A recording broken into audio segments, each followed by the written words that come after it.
So we have a person who was just walking along, taking in the sights, breathing in some fresh air when they happen to stumble upon a pretty big, a pretty weird coincidence. You are now within minutes of horror. And before we begin this video, I do want to say that once again, we are at a crossroads with YouTube. YouTube has a habit of deleting likes, comments, and shares. So to counter back, please do feel free to like, comment, and share as much as you would like on this video. Now, a lot of weird and bizarre stories had broken out in 2023, and people have stated this was only going to ramp up as we go into 2024. By all accounts, it has. Think about all the weird and bizarre stories you have heard since the beginning of 2024, and we are only just in the middle of March. Now, when you took out your 2024 Weird Story Bingo card,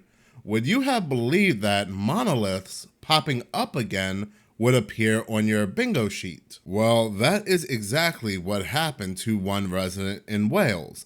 Not one to let horrific weather stop him, Craig Muir, I don't know if I'm pronouncing his last name correctly, but Craig Muir left his house in Hay-on-Wye in Powys, Wales, early Tuesday to take his usual walk up Hay Bluff when he spotted something large, shiny, and new. Now, standing there in the distance like a beacon was a silver monolith with no apparent trace as to how it got there or what it was doing in that spot. Now, while these pillars may look like a work of art, me personally, I always found them to be quite freaky. Make no mistake about it, as a horror movie buff, one of my favorite horror movie series happens to be the movie Hellraiser. Not only do I watch the movies, but I read the comics, I have read the book Scarlet Gospels. It is one of my favorite series of all time. These pillars, these monoliths that are popping up oddly remind me of the Pillar of Souls in Hellraiser. The Pillar of Souls was a rectangular sculpture that was covered in images of humans being tormented, and it also served as some sort of prison for the demons, for the Cenobites. But going back to this monolith in Wales, Mr. Muir said during a telephone interview on Tuesday that it looked like it just had been dropped down from space. He continues to state that it must be some sort of art installation. If you didn't know anything to look at it, you could easily thought it had been dropped off by a UFO or something. Describing the location of the monolith as the middle of nowhere, Muir said that there were no visible tracks, but he did see some footprints. I don't know if someone else had seen it, he said. This monolith is in the middle of nowhere, and he just happened to stumble upon it on a leisurely walk. But I guess eventually somebody had to stumble upon this pillar. Muir states that there is absolutely no way to drive up the top of the hill, suggesting it could have been taken there by a group of people or dropped into position from a helicopter. But again, he states that when it comes to this 10-foot monolith, there are no obvious tracks around it, making one think that something like that would cause a lot of mess. Now, anybody that knows me knows I'm not a person that believes in coincidences. I believe things happen for a reason. The news and media want to let us know about something for a reason, that everything is properly put in place for a reason. So with that being said, something like this has happened once before. Monoliths popping up in different places happened almost 4 years ago. Now in 2020, there were a number of monoliths that started to pop up.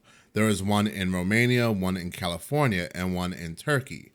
And people are stating that these monoliths are actually a copycat to the original monolith that popped up in Utah. For example, the monolith in Turkey turned out to be an announcement for a new space program. But when it comes to the monolith in Wales, they want to draw comparisons to a monolith that was discovered 4 years ago in Utah, the very first monolith, like I said. So to give a small recap, while workers from the Utah Department of Public Safety Aero Bureau were conducting a helicopter count of bighorn sheep in remote Red Rock County, Utah in November 2020, they discovered a large metal monolith of unknown origin. When this monolith made its way to the news, people immediately noted the similarities between this object and the mysterious monolith in Stanley Kubrick's 1968 film 2001: A Space Oddity, planted by an unknown alien species in order to shift human evolution forward a notch. So basically, people were saying that this bizarre monolith that was discovered in Utah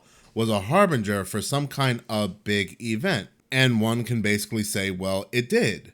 Because a month after this monolith was discovered, a total eclipse occurred on December 14th, 2020. Then a month after that, we had one of the biggest events take place in modern human history, which was the C-19, basically changing how most of us lived. The C-19 was basically a disaster on a global scale. Now, like I said, I don't believe in coincidences, but just randomly, out of nowhere, 4 years later, we have another monolith in the middle of nowhere that was discovered. Now, I know it's not exactly 4 years later, it's 3 years and some change, but from 2020 to 2024, another monolith oddly appears. So what is the bizarre connection between the monolith that appeared in Utah in 2020 and the monolith that appeared in Wales in 2024? Well, a month after this discovery in Wales, the United States will be getting a total eclipse. This total eclipse that will make its way across the United States on April 8th, 2024. Now, there are people that are a little sketchy, a little suspect about this total eclipse. I even made a video on it discussing how rare, how unique this total eclipse that's arriving on April 8th actually is. That is because a total eclipse like this only happens every 300 to 400 years, because it will cross paths with another total eclipse that occurred in 2017 in the United States, forming a giant black X over a specific location, making this an ultra rare event. And this black X will form on a location in Illinois called Little Egypt, the Carbondale area. But this X will also form near a location called the New Madrid. I don't know how you pronounce it. I'm from New Jersey. I don't ask you to pronounce certain words located near New Jersey, such as the Schuylkill River. Now, if you look at this word, you're going to be like, how the hell do you pronounce it? But it's pronounced Schuylkill. But I wouldn't get mad, I wouldn't get angry if you didn't know how to pronounce it yourself. But whatever, no matter how you pronounce this location, Madrid, it is a very important location for a reason. That is because that this location is a fault line. Now, a fault line is a long crack in the surface of the earth. Earthquakes usually occur along fault lines. Now, as I stated in my previous video, two total eclipses crossing paths in a singular location is a ultra rare event, but it has happened once before in the early 1800s. This black X appearing across America in the early 1800s appeared on the exact same location it will appear on April 8th, on or near the New Madrid fault line. What happened a month or two later after this black X appeared on the New Madrid fault line was a series of horrific earthquakes so devastating, they are still on the top 3 devastating earthquakes in the United States of all time. We are talking about 8.9, 9.0 earthquakes, countless lives lost. So I find it very odd, I find it very weird that we have this monolith randomly appearing in Wales